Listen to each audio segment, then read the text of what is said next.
Assalamualaikum warahmatullahi wabarakatuh. Perkenalkan, saya LM Yuda Nuryanza dengan NIM 236501115. Pada video kali ini, saya akan mempresentasikan tugas UTS remedial untuk mata kuliah Big Data and Cloud Computing. Oke, next.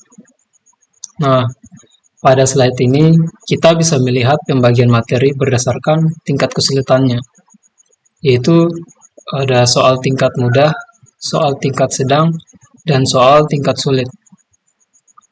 Pada soal tingkat mudah terdapat 7 nomor, yaitu 1, 2, 3, 4, 7, 9, dan 10.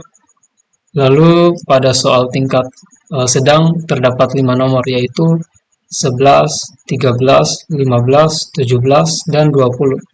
Kemudian pada soal tingkat sulit terdapat 3 nomor, yaitu 21, 23, 25. Oke, next. Langsung saja kita masuk pada soal tingkat mudah.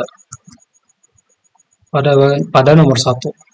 Apa yang dimaksud dengan Big Data?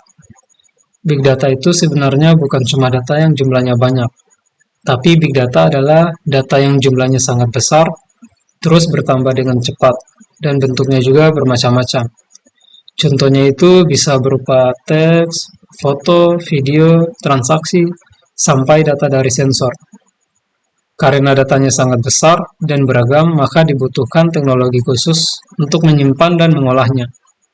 Setelah diolah, data tersebut bisa digunakan untuk mendapatkan informasi yang berguna dan membantu dalam mengambil keputusan. Oke, next. Masuk pada soal nomor 2. Soalnya yaitu jelaskan karakteristik Big Data yang dikenal dengan konsep 5V. Big Data biasanya memiliki 5 karakteristik yang disebut dengan 5V. Yang pertama adalah volume, yaitu jumlah datanya sangat besar. Kedua, velocity, yaitu data bisa masuk dan bertambah dengan sangat cepat. Ketiga, yaitu variety, artinya bentuk datanya bermacam-macam, seperti teks, gambar, video, dan suara. Keempat, veracity, yaitu kita harus memastikan data tersebut benar dan bisa dipercaya. Dan yang terakhir yaitu value, data yang sudah diolah harus bisa memberikan manfaat atau nilai bagi organisasi. Oke, lanjut pada soal nomor 3. Apa yang dimaksud dengan arsitektur Big Data? Arsitektur Big Data bisa kita ibaratkan seperti sebuah alur kerja untuk mengatur data.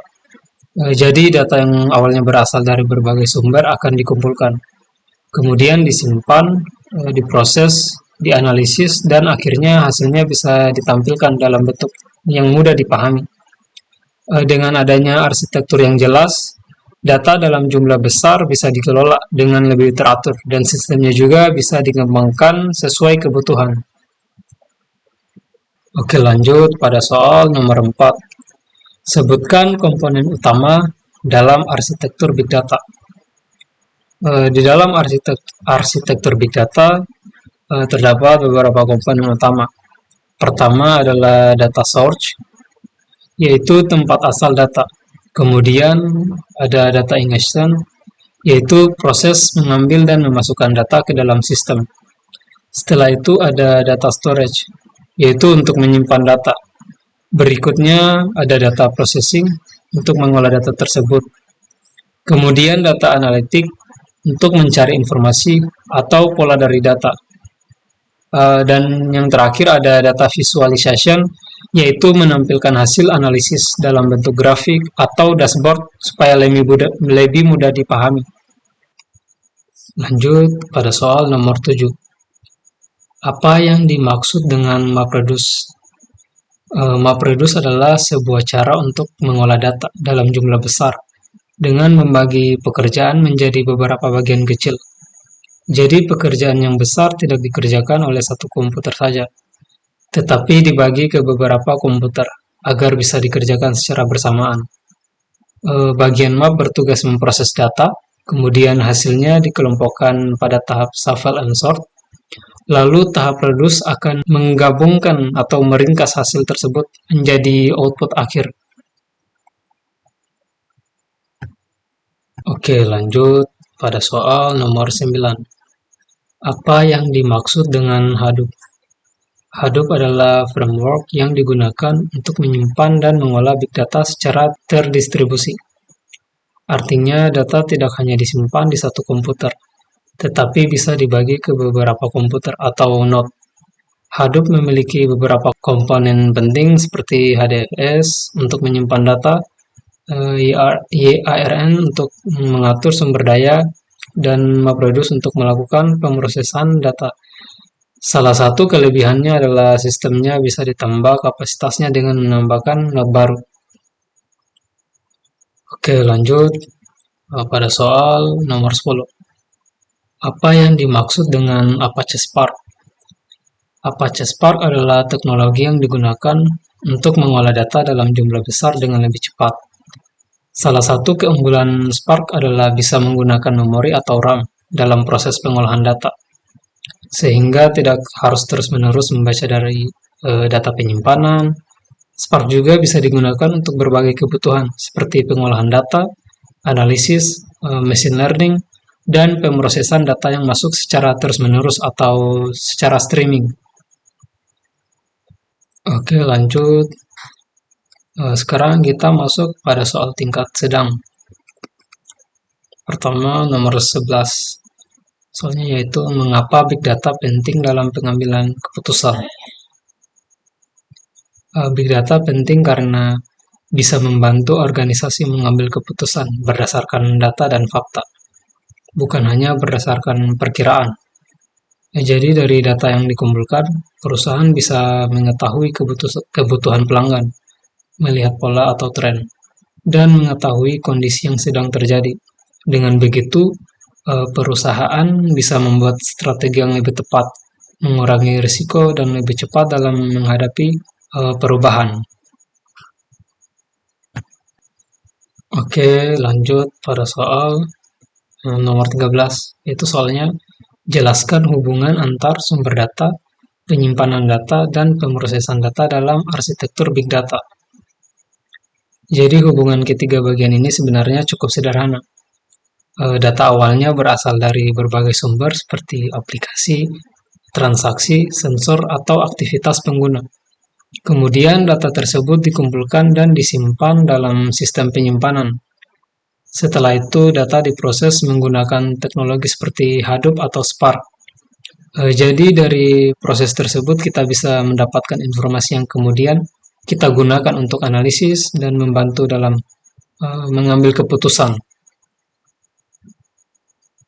Oke, lanjut pada soal nomor 15. Soalnya yaitu jelaskan peran sistem manajemen data dalam pengelolaan data skala besar.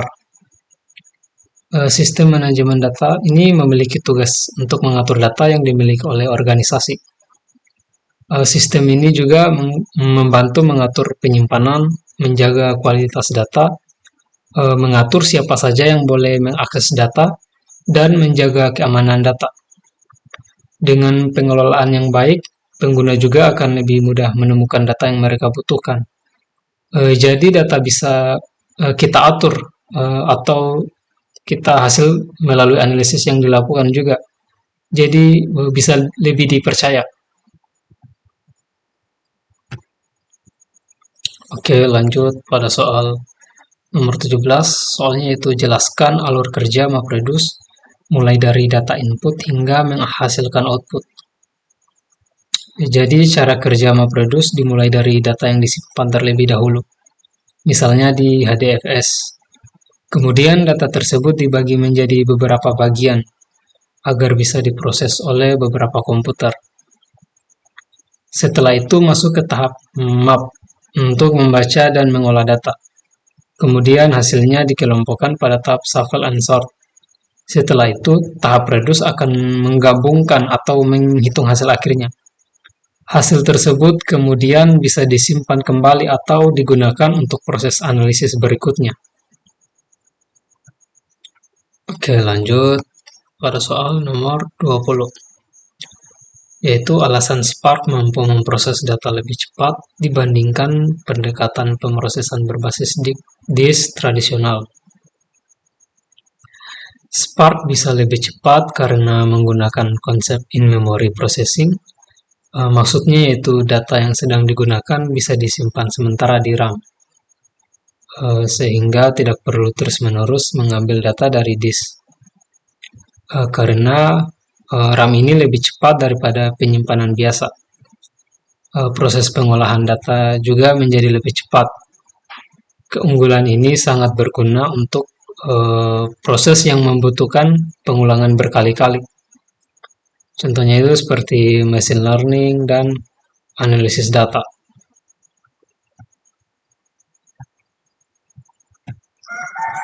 Oke, lanjut. Oke, sekarang kita masuk pada soal tingkat sulit. Pertama, soal nomor 21. Soalnya yaitu analisis dampak yang mungkin terjadi apabila sebuah organisasi tetap menggunakan sistem penyimpanan tradisional untuk mengelola data dalam skala big data. Jadi kalau organisasi masih menggunakan sistem penyimpanan tradisional, tentunya akan ada beberapa masalah. Misalnya, kapasitas penyimpanan bisa cepat penuh karena data terus bertambah. Selain itu, biaya perangkat keras juga bisa semakin besar.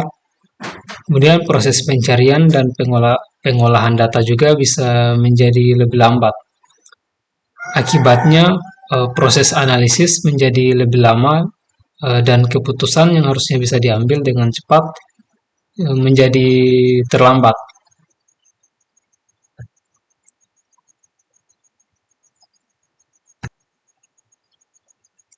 Oke, lanjut pada soal nomor 23. Soalnya yaitu evaluasi peran Hadoop dalam mendukung penyimpanan dan pemrosesan data pada lingkungan terdistribusi.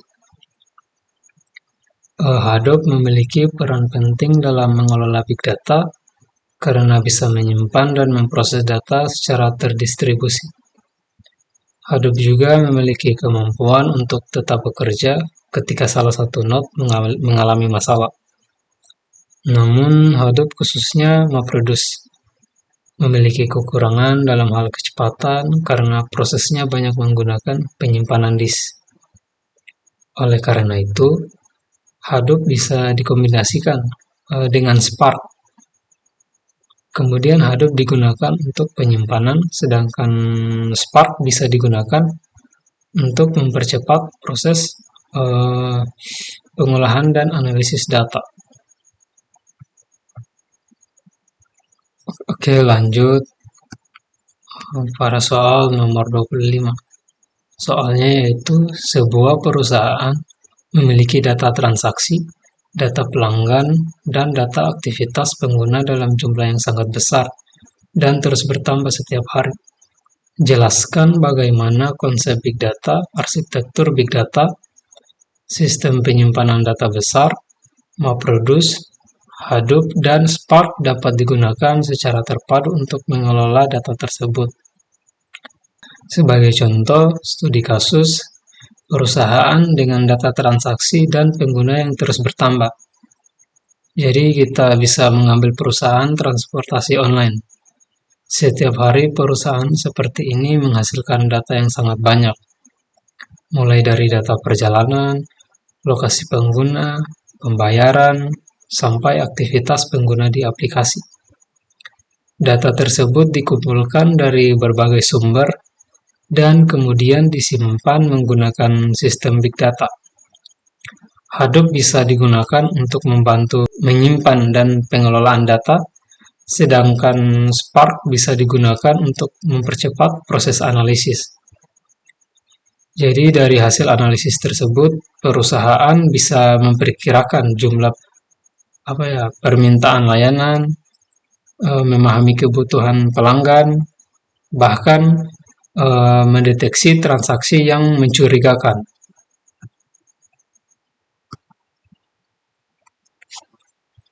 Baik, itu tadi penjelasan saya mengenai soal Big Data and Cloud Computing. Jadi dari pembahasan ini kita bisa memahami bahwa big data sangat membantu organisasi dalam mengelola data yang jumlahnya besar dan terus bertambah. Data tersebut kemudian bisa diolah menjadi informasi yang berguna untuk membantu mengambil keputusan. Sekian presentasi dari saya. Terima kasih sudah menyimak video ini. Mohon maaf apabila masih ada kekurangan data dalam penyampaian saya. Wassalamualaikum warahmatullahi wabarakatuh.